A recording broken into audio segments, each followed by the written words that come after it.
I hear you have a special recipe for us, Yes. macro-friendly lasagna. Yeah, this is one of our most popular recipes, and it's actually a soup. It's a lasagna soup recipe. You know, lasagna, a lot of times, really high calorie. You got lots of noodles, lots of cheese, so that bumps up that carb and that fat content. So this lasagna soup recipe is just as satisfying, but instead of being 600, 700 calories per serving, it's only 340 calories per serving. What ingredients do we need first of all?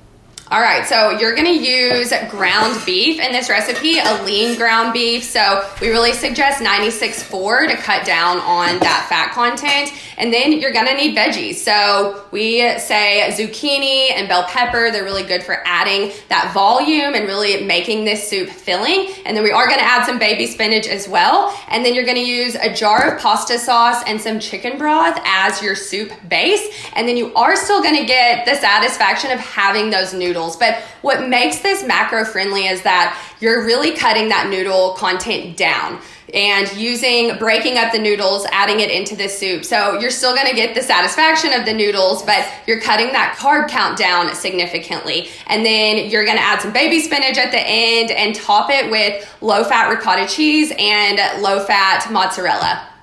Great, so tell me, with the lasagna strips or ribbons, how small do we make our pieces? Okay, so let's go ahead and assemble this. So we've got our ground beef in the pot actually. And so again, we're adding these veggies in, and we're using zucchini and bell pepper in this recipe. Those are really good volume veggies, okay? So those non-starchy veggies that are gonna keep the carb and the calorie count down. And then again, we're just gonna add in 1 whole jar of pasta sauce straight to the pot. And then we're also gonna add some chicken broth, and you can, add as little or as much as you'd like, but I know I like mine a little bit thicker, not quite as soupy. And then from there, you're gonna add in a couple handfuls of baby spinach.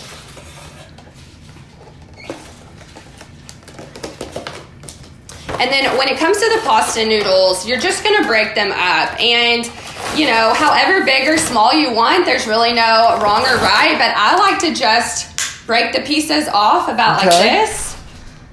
And then you're just gonna drop them into that pot. You're gonna bring the soup up to a boil and let it simmer after it's come to a boil, so that you're just stirring it in and letting it sit, letting those noodles cook. And then what's happening when you're finished is you're just gonna top it with this low-fat ricotta and some shredded mozzarella. So again, you've got plenty of protein, you've got some good volume veggies, but you're not missing out on those noodles, and you're keeping that calorie count in check. Great stuff. Thank you so much, Hilary and Bridget. Thank you. You two are an inspiration. Thank you. Thank you. Keep it up. We'll post this recipe on thedoctorstv.com.